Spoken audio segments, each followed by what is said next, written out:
The water turned red around our tank treads, and I couldn't tell anymore if it was rust from the salt spray or blood from the Marines floating face down in the surf. Our Sherman's engine coughed and wheezed like a dying animal as we pushed through the waist-deep lagoon toward Betio Island, coral grinding against our steel belly like the teeth of some prehistoric beast. Through my periscope, I watched another Marine slip beneath the surface, his rifle still clutched in his hands, pulled down by the weight of his waterlogged pack. The Japanese 75mm guns on the beach were speaking their deadly language, and every word meant another American boy would never see home again. That was November 20th, 1943, the day we found out what hell looked like in the middle of the Pacific Ocean. My name is Staff Sergeant Tommy Kowalski, and I was the tank commander of Chicago's finest, a 33-ton M4A2 Sherman medium tank. We were part of Company C, 1st Battalion, Marine Corps Tank Battalion, the first American tanks ever to assault a heavily fortified Pacific island. Before Tarawa, tank warfare in the Pacific had been jungle fighting on Guadalcanal, where our stewards got chewed up in the mud and vines. But Tarawa, that was different. That was supposed to be our moment to prove that American steel could crack open any Japanese fortress. The brass told us it would be easy. Admiral Nimitz himself said the island would fall in a few hours after our naval bombardment.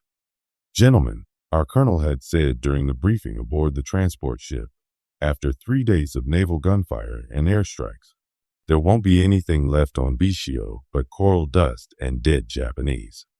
He was half right. There was plenty of coral dust. But 24 hours before our assault, I stood on the deck of the USS Sheridan and watched through binoculars as our battleships and cruisers pounded that little strip of coral. Betio Island was barely 2 miles long and half a mile wide. You could walk across it in 20 minutes if nobody was shooting at you. For 3 hours, our big guns threw everything they had at those palm trees and concrete bunkers. The noise was like the end of the world. Smoke and debris rose 1,000 feet into the tropical sky. When the guns finally fell silent, the island looked dead, stripped bare. Not a palm tree standing, not a building intact. The water around the reef was littered with chunks of concrete and twisted metal, whispered Corporal Michael Sullivan, my gunner. He was a redhead from Boston who'd worked in his father's machine shop before the war. Ain't nothing could live through that. Private Danny Chen, our loader, nodded agreement. Danny was Chinese-American from San Francisco, quiet as a church mouse, faster with a 75mm shell than anyone I'd ever seen. Looks like the moon now, he said softly. Our driver was Private First Class Eddie Martinez from El Paso. He'd driven trucks for his uncle's construction company and could make our Sherman dance like a ballerina when he had to. Eddie just stared at the smoking island and crossed himself. We thought we'd won before we even started. The next morning, November 20th, the sea was glass smooth under a pale dawn sky. The temperature was already climbing toward 90 degrees, and the humidity made our coveralls stick to our skin like wet bandages. I could taste the saltient air mixed with the diesel fumes from our transport ship. At 0545 hours, the first wave of Marines hit the beaches in their Higgins boats. Through our radio, we heard the chatter of the rifle companies as they approached the reef.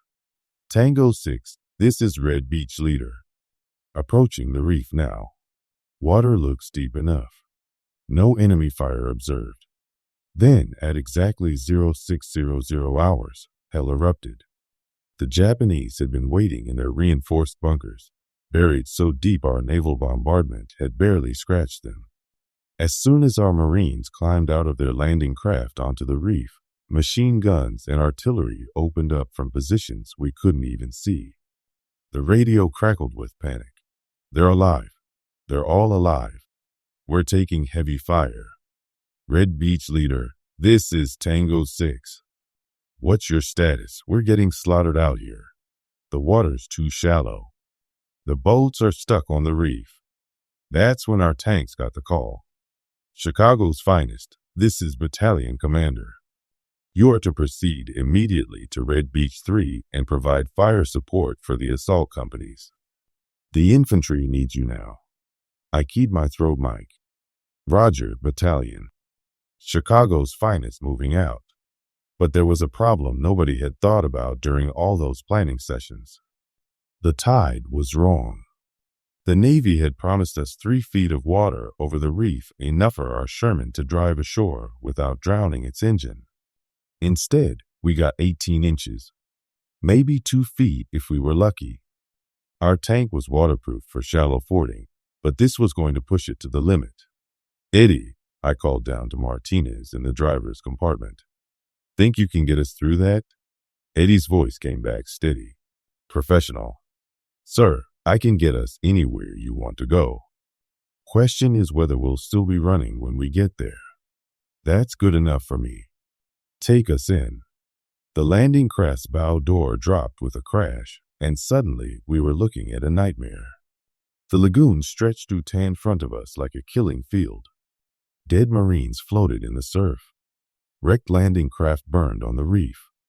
And from the beach, muzzle flashes winked like deadly fireflies as Japanese guns poured fire into anything that moved. Eddie gunned the engine, and we lurched forward into the water. The first thing that hit us wasn't bullets, it was the coral. Tarawa's reef was like a cheese grater made of stone, and our 33 tons ground across it with a sound like fingernails on a blackboard. I felt the tank shudder and buck as our tracks tried to find purchase on the uneven bottom. Water's coming up fast, Eddie reported. We're at the air intake now. Through my periscope, I could see Marines struggling through the surf, some trying to use our tank as cover, others just trying to stay above water with their heavy packs dragging them down.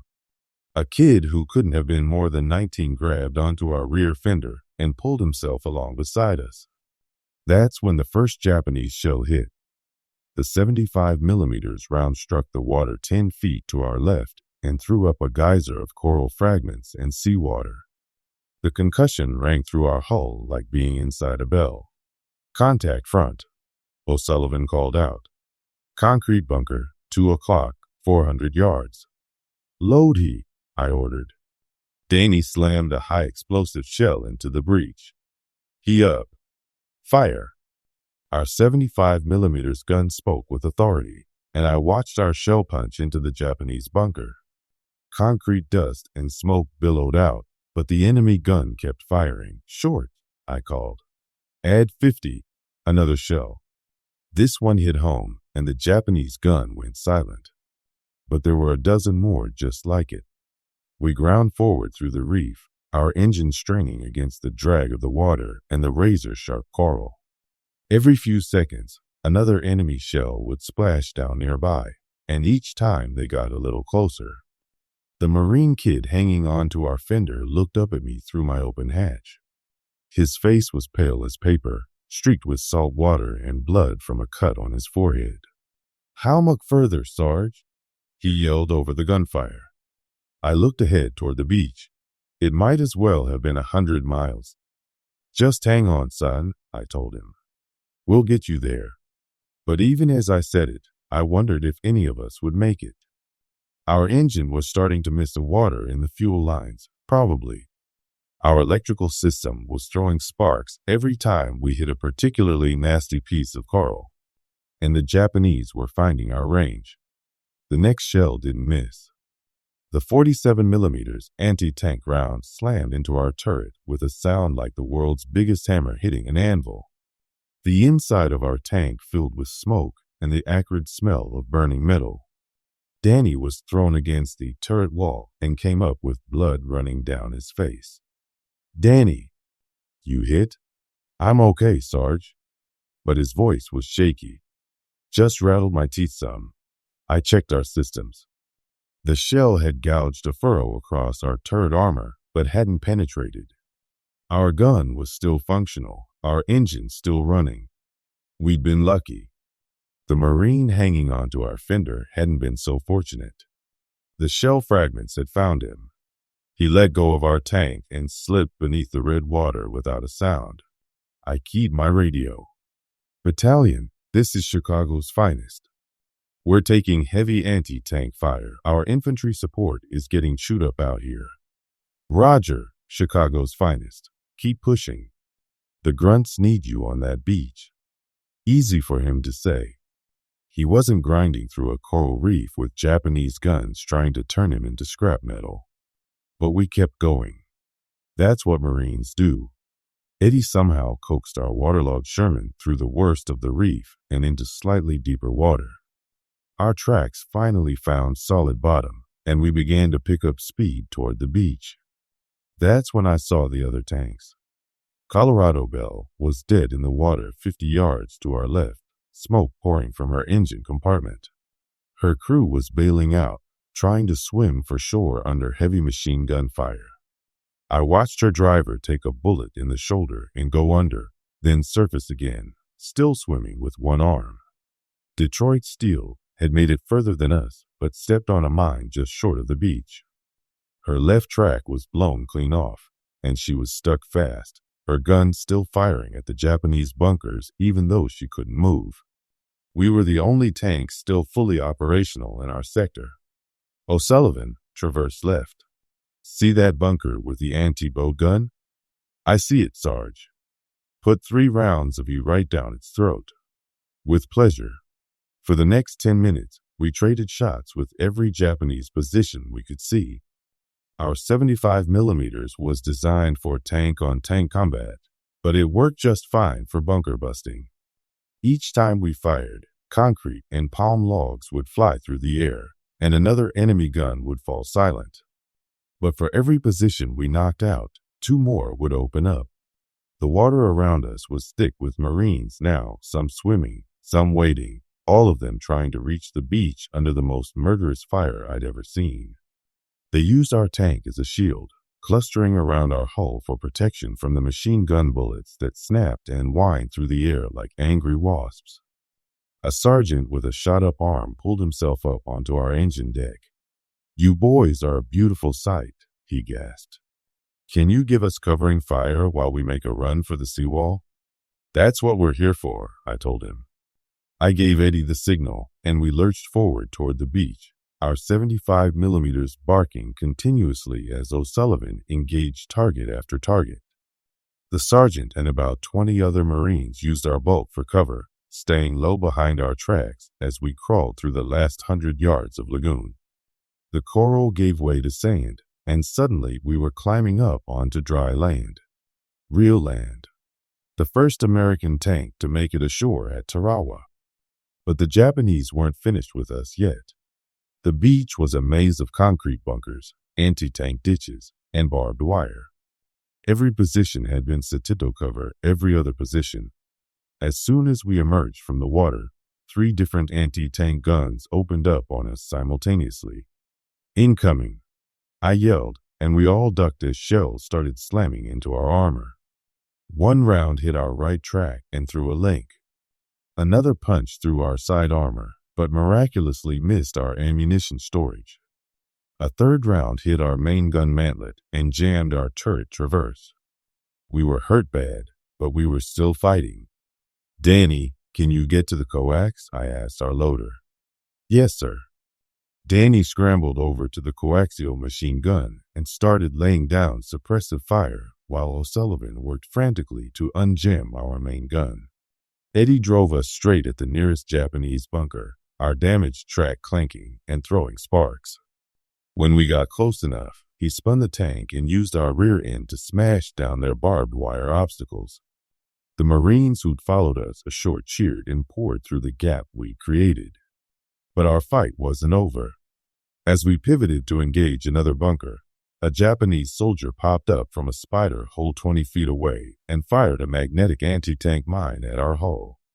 The explosion lifted our entire tank off the ground and set my ears ringing like church bells. When the smoke cleared, our left track was gone and our engine was making noises like a dying animal. "Eddie," I called down to the driver's compartment. "How bad is it?" No answer.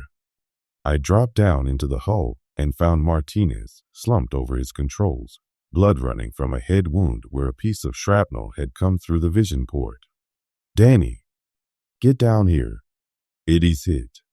Chen scrambled down and checked Martinez's pulse. He's alive, Sarge, but he's hurt bad. Needs a corpsman. Can you drive this thing? Danny looked at the bewildering array of controls and gauges in the driver's compartment. I don't know, Sarge. I can try. That'll have to do. With one track gone and our engine dying, we couldn't maneuver anymore. But our gun was still working, and we had plenty of ammunition. For the next 4 hours, we turned our disabled Sherman into a fixed gun emplacement. Every time the Japanese tried to counterattack the Marines who'd made it ashore, we'd hit them with high explosive and machine gun fire. Every time a sniper tried to pick off our infantry, we'd put a 75mm shell through his window. O'Sullivan was a magician with that main gun. I'd give him a target, and he'd put a shell exactly where it needed to go. Japanese troops trying to move between bunkers. Mortar positions firing on our Marines. Supply dumps. Communications trenches. If it was helping the enemy, we destroyed it. By afternoon, the tide had turned literally and figuratively. The water over the reef was finally deep enough for more landing craft to get through, and reinforcements started pouring ashore. More tanks made it to the beach, including some of the new M4A3s with the bigger engines. But the fighting was far from over. The Japanese commander, Rear Admiral Kichi Shibazaki, had turned Betio Island into a fortress that could have stopped an army. Every bunker was reinforced with steel and concrete. Every position was connected by tunnels. Every approach was covered by interlocking fields of fire. The Japanese garrison consisted of about 4,800 men, 2,600 elite naval landing troops, and 2,200 Korean laborers who'd been pressed into combat service. They'd had months to prepare their defenses, and they intended to fight to the death, which is exactly what they did. For 3 days, we ground forward yard by bloody yard. The Marines would assault a bunker with flamethrowers and explosives, clear it out, and then move on to the next one. Our job was to provide fire support and break through the anti-tank obstacles that blocked their advance. On the second day, we got Chicago's finest mobile again. The maintenance crews had managed to replace our damaged track and patch up our engine. Eddie Martinez was back on his feet, sporting a bandage around his head and a grin that said he was ready to get back in the fight. "How you feeling, Eddie?" I asked him. "Like I got kicked by a mule, Sarge. But I can still drive." "Good, because we've got work to do." The Japanese had fallen back to their final defensive positions on the eastern end of the island. These weren't just bunkers. They were underground fortresses with walls 4 feet thick and roofs that could stop a direct hit from a battleship. Our infantry was pinned down by machine guns firing from slots barely 6 inches wide. Every time they tried to advance, Japanese grenades would roll down from the bunkers like deadly bowling balls. That's where tanks came in. We'd learned a lot in 3 days of fighting. We'd learned that high explosive shells wouldn't penetrate the really heavy bunkers, so we started using armor-piercing rounds to crack them open. We'd learned that the Japanese had excellent anti-tank guns, so we started working in pairs, with one tank providing covering fire while the other maneuvered. Most importantly, we'd learned to work with the infantry. The Marines would mark targets for us with white phosphorus grenades, and we'd put shells exactly where they needed them. Then, while the Japanese were stunned by our fire, the infantry would rush forward with flamethrowers and demolition charges. It was dangerous, deadly work, but it was working. On the morning of November 23rd, our 4th day on the island, we were ordered to support the final assault on the Japanese command bunker. This was the big one. A massive concrete fortress built into the coral itself, with walls 6 feet thick and multiple levels connected by tunnels. Intelligence estimated that at least 300 Japanese troops were holed up inside, including Admiral Shibazaki himself. The bunker was situated at the eastern tip of the island, surrounded by anti-tank ditches and minefields. Its main gun, an 8-inch coastal defense piece, could sink a destroyer at 10,000 yards. Its secondary armament included 4 6-inch guns, multiple machine guns, and enough ammunition to hold out for months. It had to be taken. Chicago's finest. This is Battalion Commander. You are to proceed to Red Beach East and provide close support for the 3rd Battalion's assault on the main command bunker. This is the big one, Sergeant. Make it count. Roger, Battalion. We're on our way. As we clanked through the ruins of what had once been a peaceful tropical village, I looked around at the devastation our 4-day battle had created. Every building was rubble, every palm tree was splintered stumps. The coral sand was so saturated with blood that it had turned dark brown in places. And the smell was something I'll never forget. Cordite and diesel fuel and death, all mixed together under the blazing Pacific sun. But we'd paid a price too. Of the 14 Sherman tanks that had started the assault, only 7 were still running. The others were scattered across the island like the skeletons of steel dinosaurs, some knocked out by enemy fire, others drowned in the reef, still others blown apart by mines. We'd lost good men. Tank crews I'd trained with, eaten with, joked with during the long voyage from Hawaii. Boys who'd written letters home about the pretty nurses on the hospital ships and complained about the lousy coffee in the mess hall. Now they were lying under canvas tarps on the beach, waiting for burial detail. But we kept going. That's what you do in war. You remember your friends, you honor your dead, and you keep fighting until the job is done. The final assault began at 1400 hours. 8 Marine rifle companies advanced on the command bunker from 3 directions, while our remaining tanks provided covering fire from hull-down positions. The Japanese fought back with everything they had left: mortars, machine guns, rifle fire, and hand grenades thrown from the bunker's firing ports. Our job was to suppress the bunker's defensive fire while the infantry got close enough to use their flamethrowers and demolition charges. O'Sullivan, see that machine gun nest in the left corner of the bunker? Got it. Sarge, give him an AP round right through the firing port. Our armor-piercing shells screamed across the 100 yards separating us from the bunker and punched through the concrete firing port like it was made of paper. The machine gun fell silent, but 2 more opened up to replace it. For 20 minutes, we traded fire with the fortress. Our 75mm shells would silence one Japanese gun, and another would take its place. Their return fire chipped away at our armor and made our hull ring like a giant bell. Then I saw the Marines making their final rush. Led by a lieutenant who couldn't have been more than 22 years old, 2 squads of riflemen sprinted across the open ground between their positions and the bunker. Half of them didn't make it. Japanese machine guns cut them down like wheat before a scythe. But the survivors reached the bunker walls.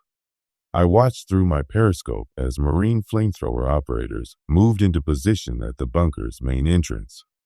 The long tongues of liquid fire reached deep into the fortification, and suddenly Japanese soldiers were pouring out of the exits, their uniforms blazing. Some of them kept fighting even while on fire. It took another hour to finish the job. Room by room, tunnel by tunnel, the Marines cleared out the command bunker with flamethrowers, explosives, and bayonets. When they reached Admiral Shibazaki's command post, they found him dead at his desk, killed by one of our earlier shell bursts. At 17:45 hours on November 23, 1943, the American flag was raised over Betio Island. Tarawa was ours. The final count was sobering. Of the 4,800 Japanese defenders on the island, only 17 survived to be taken prisoner. The rest fought to the death, exactly as they'd been trained to do. We found their bodies in every bunker, every tunnel, every fighting position on the island. Some had died from our shells and bullets. Others had committed suicide with grenades rather than surrender. They'd been a tough, dedicated enemy, and they'd made us pay a heavy price for victory. The Marines lost 1,009 killed and 2,101 wounded in 4 days of fighting, nearly 20% casualties for the entire assault force. In some rifle companies, the casualty rate was over 70%. Boys who joked and played cards together on the transport ships were now lying in neat rows on the beach, covered by ponchos and waiting for the burial details. But we'd learned valuable lessons that would save lives in future operations. We'd learned how to coordinate tanks and infantry in amphibious assaults. We'd learned how to crack open heavily fortified positions. We'd learned that naval bombardment, no matter how intense, couldn't substitute for Marines with rifles and flamethrowers. Most importantly, we'd learned that we could win. The Japanese weren't supermen. Their bunkers weren't invincible. With enough courage, enough firepower, and enough determination, American Marines could take any position the enemy could build. As for our tank crews, we'd proven that Shermans could operate in the Pacific. Of the 14 tanks that had started the assault, 7 had fought all the way to the end. That was a better survival rate than anybody had expected. Chicago's finest made it through with battle damage but intact. Our hull was scarred by shell fragments, our tracks were worn down to nubs by the coral, and our engine needed a complete overhaul. But she'd carried us through 4 days of hell and brought us out alive. Eddie Martinez got a Purple Heart for his head wound and a Bronze Star for keeping our tank running under impossible conditions. Danny Chin received the Silver Star for the day he'd climbed out of our turret under heavy fire to help wounded Marines reach cover. O'Sullivan got a commendation for his gunnery. In 4 days of fighting, he destroyed 11 enemy bunkers, 3 anti-tank guns, and countless machine gun nests. As for me, I got promoted to gunnery sergeant and orders to return to the States to help train the next generation of tank crews. But that's not what I remember most about Tarawa. What I remember is the morning after the fighting ended, when I walked across that little coral island and saw what we'd accomplished. Every Japanese bunker had been cracked open, every gun position had been silenced, every tunnel had been cleared. But the real victory wasn't in the concrete we'd smashed or the guns we'd destroyed. It was in the faces of Marines who'd made it through. Boys who'd started the battle as scared kids had become hardened veterans in 4 days of combat. They'd seen the worst that war could offer, and they'd come through it. They knew now that they could face anything the Japanese could throw at them. Whether it was the beaches of Saipan, the jungles of Peleliu, or the volcanic ash of Iwo Jima, they'd proven to themselves that American Marines could take any position, defeat any enemy, and win any battle. That was the real victory of Tarawa. Not the island itself that was just a little strip of coral in the middle of nowhere. The real victory was the knowledge that we could win this war. And we would. Standing there on that blood-soaked beach, watching the American flag snap in the trade winds above the ruins of the Japanese fortress, I thought about all the boys who'd died to plant it there. Marines with names like O'Brien and Kowalski and Martinez and Chen. Boys from every corner of America who'd come together on this tiny piece of coral to prove that freedom was worth fighting for. They'd paid a terrible price, but they'd bought something precious with their sacrifice. They'd bought victory. They'd bought hope. They'd bought the certainty that no matter how strong the enemy's defenses, no matter how determined his resistance, American courage and American steel would always find a way through. The coral had chewed through our treads, just like I thought it would. And the enemy had chewed through our friends, just like wars always do. But we'd chewed through them right back. And in the end, that's what mattered. The tide was coming in again as I stood there on Red Beach 3, washing away the blood and the shell fragments and the scattered equipment of battle. By morning, the lagoon would be clear and blue again, just like it had been before we came. But the island would never be the same. And neither would we. We were no longer the green kids who'd climbed into our landing craft 4 days earlier. We were Marines who'd proven themselves in the crucible of combat.